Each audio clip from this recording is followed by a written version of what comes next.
नमस्कार, नियमित कार्यक्रम 6 प्रश्नमा यहाँलाई स्वागत छ। म राजीव खत्री। एक हातको तालीबाट मदन पुरस्कार पाएका युवराज नयाँघरे एक धुरन्धर लेखक हुनुहुन्छ। 2040मा भानु पत्रिकामा कविता छपाई साहित्यिक यात्रा थाल्नुभएका युवराज नयाँघरेका संवेदनाका स्वरहरू संयुक्त निबन्ध सङ्ग्रह 2069 देखि तन्खा नियात्रा सङ्ग्रह 2076सम्म आइपुग्दा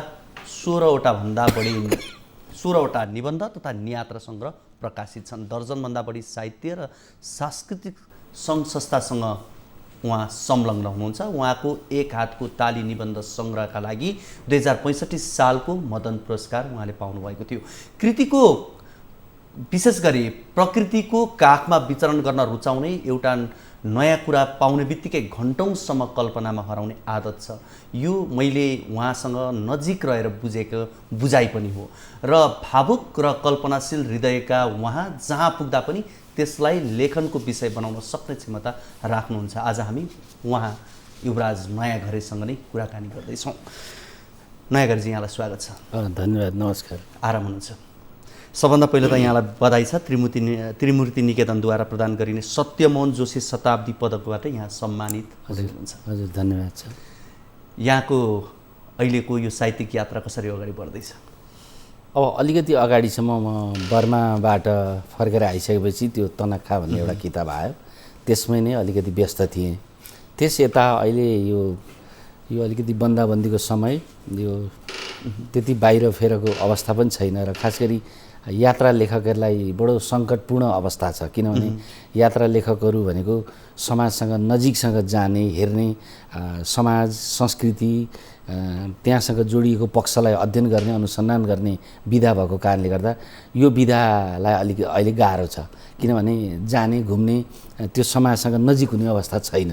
त्यसले गर्दा अहिले पढ्नेहरू अनि पुराना चिजहरूलाई सङ्कलन गर्ने, त्यसलाई परिमार्जन गर्ने, सिँगार पटार गर्ने, त्यसै गरेर बितिरहेछ। मैले केही समय अगाडि यहाँको सामाजिक सञ्जाल मार्फत यहाँले नयाँ पुस्तकको तयारी पनि थाल्नु भएको हो। यो 2 वर्ष अगाडि नै तयार भएको पुस्तक हो, तर यो परिस्थिति के भइदियो भने अलि अप्ठ्यारो भयो। एकपछि अर्कोपछि अर्को हुँदै आयो। अनि यो माहौल अहिले त्यति राम्रो नभएको कारणले गर्दा मैले त्यसलाई रोकेको छु, मात्रै सिँगार पटारै गरिरहेको छु। ठिक छ, यहाँसँग हामी यो साहित्यिक पाटोबाट त हामी कुराकानी गर्छौँ नै, तर यो सँगसँगै विशेष गरी यहाँ आफै पनि यात्रा गर्न रुचाउने र यात्रा गरेका कुराहरूलाई सङ्ग्रहित गर्दै पुस्तक लेख्नुहुन्छ, नियात्राकारको रूपमा परिचित हुनुहुन्छ।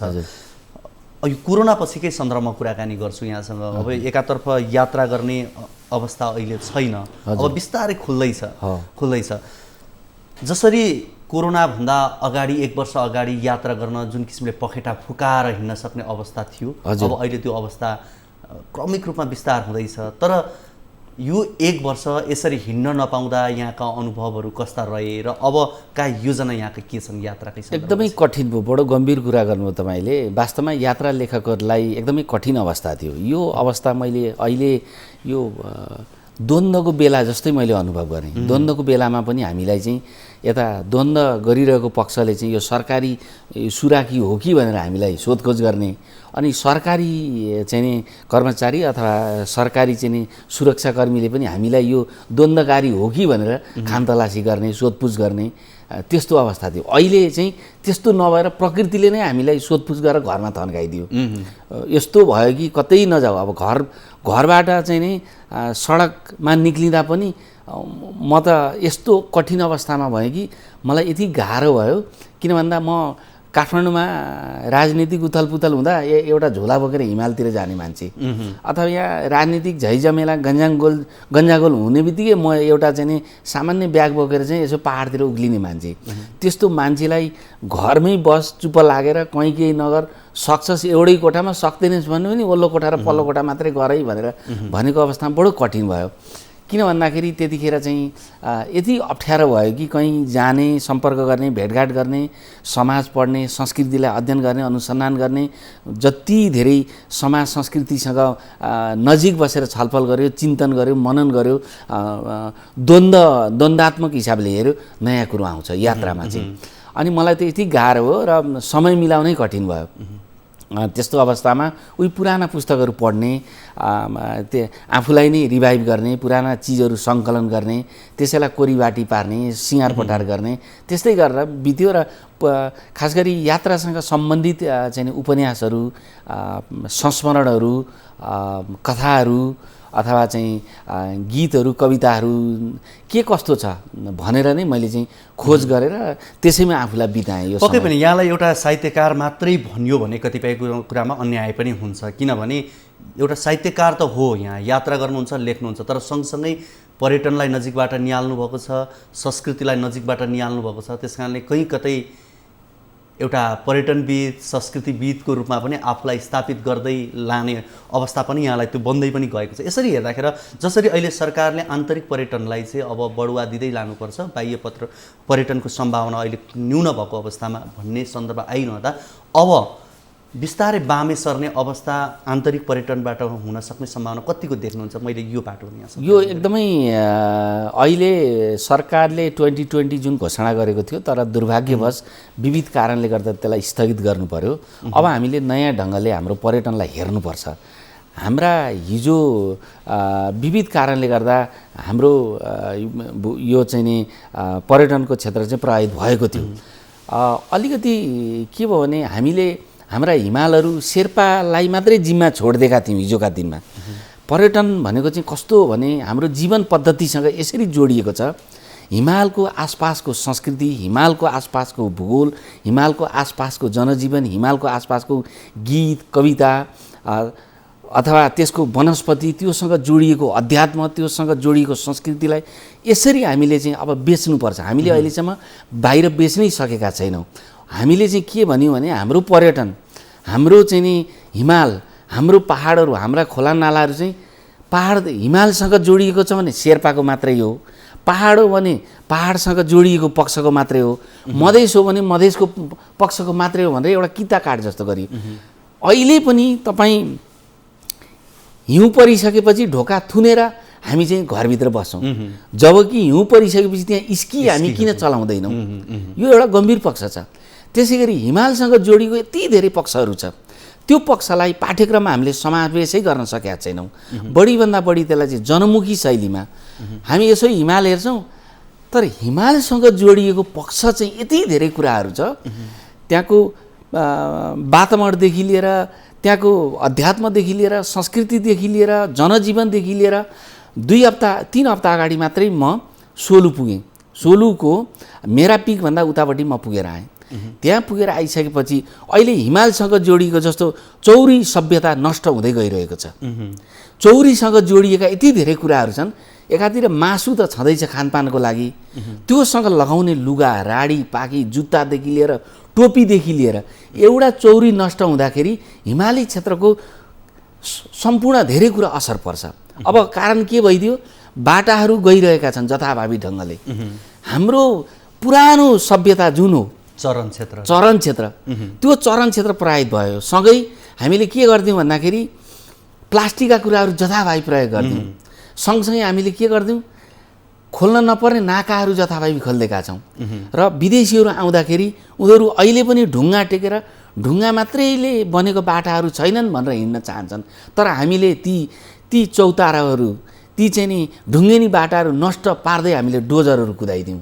र यस्ता कुरा धेरै जोडिएर आएका छन्। यी कुरा चाहिँ हामीले जोगाउनु जरुरी छ। हामीले आन्तरिक पर्यटन सँगै हाम्रो परम्परा, हाम्रो संस्कृति, हाम्रो सभ्यता, हाम्रो लोक सभ्यता जुन हो, त्यो लोक सभ्यता हो पर्यटनसँग जोडिन्छ।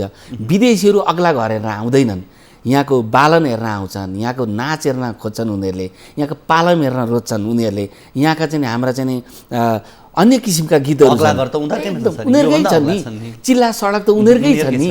हाम्रा पिँढी, हाम्रा पँधेराहरू, हाम्रा आँगनहरू, हाम्रा चौतारीहरू, हाम्रा चाहिँ नि घरका धुरीहरू उनीहरू हेर्न चाहन्छन्। यो कुरो चाहिँ मास्दै हामी गइरहेका छौँ। अब 3-4 वर्ष अगाडि मात्रै म चाहिँ नि गोर्खाको लाप्रा पुग्दाखेरि मैले देखेँ त्यहाँको जुन कालो ढुङ्गाले छाएका जुन छानाहरू थिए ती नष्ट हुँदै गइरहेका छन्, सिलेटहरू। अब त्यहाँ हामीले चाहिँ बडो एकदम चाहिँ नि गजबका चाहिँ यो रड हालेरका झैँ घर बनाइरहेका छौँ। विदेशीहरू, पर्यटकहरू ती हेर्न आउँदैन। भनेपछि हामीले विकासका नाममा विनाश गर्यौँ, तर मौलिकतालाई जोगाउँदै विकास गर्नु पर्थ्यो, त्यसलाई मजबुत बनाउन त्यो चाहिँ कमजोर। हाम्रो चाहिँ नि यो सरकारी ध्यान पनि पुगेको छैन र पाठ्यक्रममा जे जसरी लानु पर्थ्यो, समाजलाई जे जसरी चाहिँ नि जोडेर लानु पर्थ्यो पर्यटनसँग, त्यसमा हामी चुकिरहेका छौँ। अब विकासको नाममा जथाभावी कुदिरहेछौँ। अब यो सँगसँगै यात्राकै कुराकानी गरौँ। यात्रा पछिल्लो समय नेपाली संस्कृति पनि बन्दै गएको छ। यात्रा गर्नुपर्छ, घुम्न रुचाउने जमातहरू पनि बढ्दै गएको छ। पछिल्लो पुस्ताहरूमा हेर्ने हो भने घुमफिरका लागि निस्कने, बरा लिने पनिहरू धेरै देखिन्छन्। तर वास्तवमा हामी साँच्चैको यात्रा गर्छौँ या गन्तव्यमा पुगेर फर्किन्छौँ मात्रै? अब यस्तो छ, यो मा अटन जोडिएर पर्यटन शब्द बनेको। घुम्नु, डुल्नु, बरा लिनु, हिँड्नु। पहिला हाम्रा पिता पुर्खाहरूले घुमेर खान पुग्छ भन्थे, तर अहिले विचार गर्दाखेरि हामीले यो सभ्यता बनाउन सकेका रहन्छौँ। किन भन्दा जति बढी घुम्यो, जति समाजसँग नजिक भयो, जति समाजलाई नजिक बसेर हेऱ्यो, तब उत्कृष्ट चाहिँ नि ज्ञान पाइन्छ। अब हाम्रा पिता पुर्खाहरू धर्म गर्ने न्युमा चाहिँ पर्यटन गर्थे, चारधाम जान्थे नि त। उनीहरूले नबुझिकन चारधाम गएर आउँदाखेरि एउटा अध्यात्मको खुसी, संस्कृतिको खुसी, घुमाइको खुसी र यात्राको खुसी पाउँथे। अब अहिले पछिल्लो समय हामी चाहिँ के गरिरहेका छौँ भने हामी सजिलो ढङ्गले यात्रा त गरिरहेका छौँ, तर यात्राको जुन मजा हो, मस्ती हो, यात्राको भित्री तहसम्म, दिगुल भन्छौँ नि, गुदी भन्छौँ, गुदीसम्म हामी पुगेका छैनौँ। हाम्रो यात्राले छिपछिपे भइरहेको छ। किनभने यात्रा नै गर्ने भने चाहिँ त्यहाँको माटोसँग, त्यहाँको हावासँग, त्यहाँका खोलाका तरङ्गसँग, त्यहाँको पहिरोको पीडासँग तपाईँ नजिकिनुपर्छ। तपाईँ मेकअप गरेर यात्रा गर्नु भने के मजा बर? तपाईँ धुलेमुले हुँदै यात्रा गर्नु पर्यो नि त। विदेशीहरू के भन्छन् भने अर्काको ओछ्यानमा गएर तपाईँ सुत्नु भने तपाईँले यात्राको मजा लिनु भएन। तपाईँले आफ्नै स्लिपिङ ब्याग बोकेर जानुपर्छ र सुतेर आउनुपर्छ। त्यसो भयो भने मात्रै तपाईँले एकदम खास यात्राको अनुभव गर्नुहुन्छ। मैले भन्न खोजेको, तपाईँ यात्रा गर्दाखेरि तपाईले भिरमा पनि ओछ्यान बनाएर सुत्नुपर्छ, ओडानमा पनि अनुभव गर्नुपर्ने हुन्छ, गोठमा पनि गर्नुपर्ने हुन्छ हैन।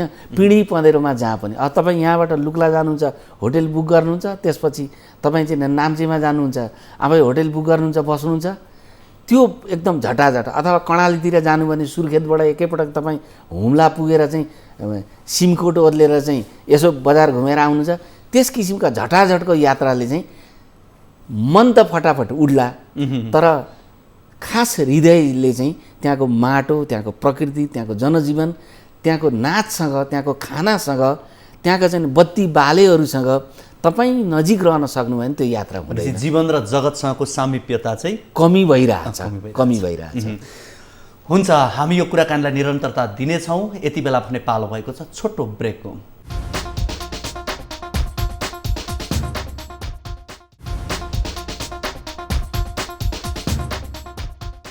कार्यक्रम 6 प्रश्नमा यहाँहरूलाई पुनः स्वागत छ। दर्शकवृन्द, आज हामी कुराकानी गरिरहेका छौँ निबन्धकार एवं नियात्राकार युवराज नयागरेसँग। नयागरजी, यहाँका निबन्धहरूमा हेऱ्यो भने यात्रा वर्णन, यात्रा वृत्तान्तहरू बढी मात्रामा पाइन्छ। यसर्थ यहाँलाई निबन्धकार भन्दा बढी नियात्राकार अर्थात् यात्राकार भन्यो भने के हुन्छ? अब अलिकति पछिल्लो चरणमा नियात्राहरू अहिले मैले बढी लेखेँ, तर मेरो खास अभिरुचि, चासो, मेरो सहभागिता अथवा मेरो मनैदेखिको सहभागिता चाहिँ निबन्ध नै हो। निबन्ध भनेको एउटा आत्मप्रकाश, एउटा बौद्धिक विषयलाई समसामयिक दृष्टिकोणले तपाईँको हृदयको तार बज्ने गरी जुन अभिव्यक्त गरिन्छ, जुन कलात्मक भाषा, जुन एउटा शिष्ट मर्यादित र असाध्य दार्शनिक चेतले जुन कुरा राखिन्छ त्यो निबन्ध हो। त्यो विचारको एउटा फुलेल एउटा उडान, एउटा निर्बन्ध उडान, एउटा आकाश जस्तै हो। तर आकाशसँगै जोडिएको जुन बादल अथवा इन्द्रेणी अथवा पानी अथवा असिना ल्याएर जुन राखिन्छ त्यो चाहिँ यात्रा हो। त्यस कारणले अब मेरो पहिला सुरुको सहभागिता त निबन्ध नै हो। अब गद्यम कविनाम निकषम वदन्ती अथवा एउटा सुन्दरसँग गद्य लेख्न नसक्ने कवि होइन, लेखक होइन, साहित्यकार होइन भनेर हाम्रा संस्कृत वाङ्मयमा जुन भनिएको छ। अब विचारको अथवा कलाको चिन्तनको एउटा कलात्मक ढङ्गले जुन अभिव्यक्ति गर्ने माध्यम हो त्यो निबन्ध हो भने त्यसैको एउटा हाँगो चाहिँ नि एउटा शाखा, एउटा चाहिँ नि हात जस्तो, एउटा औँला जस्तो चाहिँ यात्रा हो। अब मैले यो दुवैलाई निरन्तर रूपमा कलम चलाइरहेको छु। अथवा यसलाई यसरी पनि बुझ्न सजिलो होला जस्तो मलाई लाग्छ, बाह्य भूगोलको, बाह्य प्रकृतिको, बाह्य संस्कृतिको, बाह्य सभ्यताको अभिव्यक्ति म यात्रा मार्फतबाट गर्छु भने आन्तरिक मानिसभित्र रहेको, संस्कृतिभित्र रहेको, जनजीवनभित्र रहेको, सभ्यताभित्र रहेको, समयभित्र रहेको, राजनीतिभित्र रहेको जुन एउटा दर्शन हुन्छ, गहिरो दर्शन, त्यो दर्शनलाई चाहिँ कलात्मक ढङ्गले पोख्ने, व्यक्त गर्ने, लेख्ने माध्यम चाहिँ निबन्ध हो।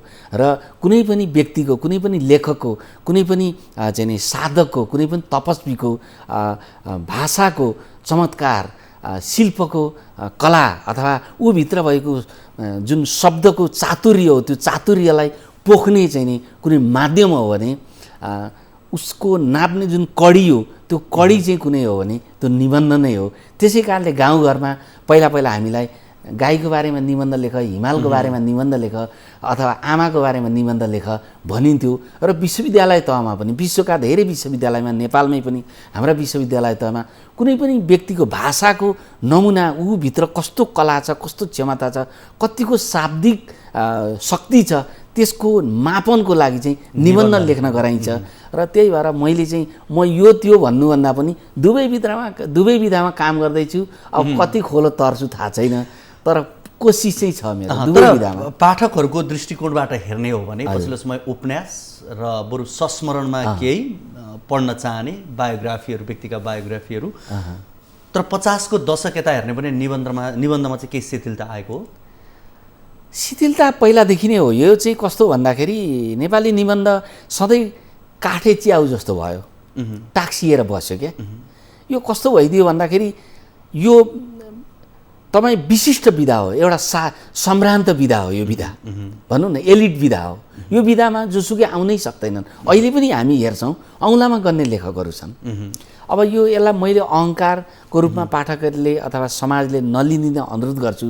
तर मेरो एउटा कोसिस सधैँ के रह्यो भने नेपाली निबन्धमा चाहिँ अहिले हिजोका दिनमा चाहिँ जुन कठोर एकदम काल्पनिकता अथवा जटिलता थियो, अहिले त्यसो नगरौँ है। यसलाई पाठकलाई सम्बोधन गरेर पाठक मैत्री बनाएर लानुपर्छ र यसलाई फ्युजन गरौँ, यसलाई चाहिँ विधा भञ्जन गरौँ। यसमा अलिकति कथा पनि ल्याइदिउँ, अलिकति कविता पनि ल्याइदिउँ, अलिक जनताका कुरा, अलिकति संस्कृतिका कुरा, अलिकति समाजले उपेक्षा गरेका कुरा ल्याइदिएर सरलीकरण गरिदिउँ है। बढीभन्दा बढी सरलीकरण गरिदिउँ भनेको हुनाले र म लगायत अरू साथीहरूले पनि काम गरिरहनु भएको छ अहिले। र अहिले केही सजिलो हुँदै गइरहेको छ नेपाली निबन्ध। र शिथिलता त म मान्दिनँ, किनभने केही वर्ष यतादेखि हेर्नुहोस् त, सबैभन्दा बढी मदन पुरस्कार पाएका, बढी चर्चामा पाएका, बढी संस्कृत भएका, बढीभन्दा बढी रिप्रिन्ट भइरहेका किताब त निबन्धकै छन्। निबन्धभित्रै संस्मरण पर्छ, यात्रा पर्छ, प्रबन्ध पर्छ। अब हो 2065 सालमा मैले मदन पुरस्कार पाइसकेपछि चाहिँ नि पछि आएर लगभग झमक घिमिरेको किताब निबन्धकै किताब हो, विजय कुमारको किताब निबन्धकै किताब हो। त्यसपछि यो कृषिसँग सम्बन्धित एउटा किताब आयो हाम्रो नरबहादुर साउदजीको, त्यो पनि निबन्धकै किताब हो। त्यस कारण कसरी तपाईँ शिथिल भन्नुहुन्छ, म त मान्न तयार छैन। साझा प्रकाशनले निकालेका पुस्तकहरू, एकाडेमीले निकालेका पुस्तकहरू, फाइन प्रिन्टले निकालेका, साङ्ग्रिलाका लगायतका अरू धेरै निजी पब्लिकेसनहरू छन्। अहिले लगभग यात्राका किताब, संस्मरणका किताबहरू, निबन्धका किताब त यति धेरै आइरहेका छन्। त्यसैले एउटा समय उपन्यासले जुन आफ्नो साम्राज्य कायम गर्यो, एउटा समय काव्यले साम्राज्य कायम गर्यो, तर पछिल्लो पटक त निबन्ध नै बढी आइरहेको म त देख्छु। हो, एउटा कुरो चाहिँ यहाँनिर अलिकति ख्याल गर्नुपर्छ। त्यो के हो भने हिजोका दिनमा न्युज थियो, एक दिनमा न्युज आउँथ्यो, 7 दिनमा भ्युज आउँथ्यो। अब अहिले त संसारले यति छिटो फड्को मार्यो, न्युज भ्युजसँगै आउँछ। र न्युज भ्युजसँगै आइसकेपछि चाहिँ के भइदियो भने त्यसैले त भनिन्छ हतारको लेखन भनेको पत्रकारिता हो। तर साहित्य चाहिँ आरामले ढुक्कले भयो, तर केही समय यता चाहिँ के भएर आइदियो भन्दाखेरि निबन्ध पनि अलिअलि बढी विवरण आयो, अनुभूति आएन, विवरण आएको छ। अनुभूति चाहिँ ढिलोसँग आयो भने अनुभूति हुन्छ, चाँडो आयो भने विवरण आउँछ। के चाहिँ भन्नुपर्छ भने विवरण चाहिँ बढ्ता आयो कि भन्नु चाहिँ पर्छ र मेरो अनुरोध तपाईँलाई त्यही मात्रै हो। अब यहाँले जसरी भन्नुभयो र नियात्राको सन्दर्भमा अब थोरै कुराकानी गरौँ। नियात्रा यहाँले लेख्नुहुन्छ, यहाँको पढ्दा एक किसिमका पाठकहरू जो धेरै हुनुहुन्छ, मजाले आनन्द पनि लिनुहुन्छ। त्यो पढ्दै गर्दा आम पाठक यहाँ सँगसँगै डोरिएर ती ठाउँसम्म पुग्छन् र आफैले देखेको अनुभूति गर्छन्। यो यहाँको लेखन शैली हो। तर यो लेखन शैलीमा कल्पना पनि हुन्छ कि सबै वास्तविकताले नै भरिएका कुराहरू हुन्छ? होइन, यस्तो के हुन्छ भन्दा जस्तो मलाई के लाग्छ भने तपाईँले खाना खानुहुन्छ नि, खाना खाँदा पत्नीले बनाएको खाना र आमाले बनाएको खाना फरक पर्छ, अथवा बुवाले बनाएको खाना र भाउजूले बनाएको खानामा फरक पर्छ, होइन? त्यस कारणले गर्दाखेरि निश्चय पनि आमाले बनाएको खानामा चाहिँ अलिक किन हाम्रो बेग्लै खालको भावना जोडिएर जान्छ। साहित्यमा पनि खास गरी यात्रामा पनि यस्तै हुन्छ। हेर्नुहोस्, किनभने आमाले बनाएको खानामा चाहिँ अलि बढी आत्मीयता, अलि बढी भावनात्मकता, अलि बढी संवेदना जोडिन्छ। त्यो नमिठै कुरालाई पनि हामी अलि बेग्लै आफ्नै मन खन्याएर खान्छौँ। त्यस कारणले गर्दाखेरि हामी यात्रा लेखकले पनि अलिअलि केही न केही त कहाँका कुरा पनि केही न केही त जोडिन्छन् नै।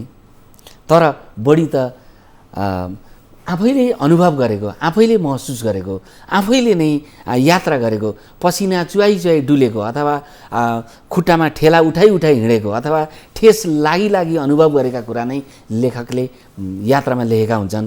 त्यसमा अब अलिअलि केही कोरीबाटी, केही सिँगार पटार, अलिकति कता चुल्ठो हालिदिने, कता सिउँदो काटिदिने, अगाडि पछाडि थोर बहुत अलिअलि केही कमी त भइहाल्छ। तर बढी चाहिँ अहिले यात्रा साहित्य यो पनि मलाई भन्न मन लागेको छ यहाँनिर, जब तपाईँ चाहिँ नि गुगलमा गएर लेख्न थाल्नुहुन्छ, त्यो एक हप्तामा जबरजस्ती विज्ञापन गरेर त्यो किताब बाँच्छ।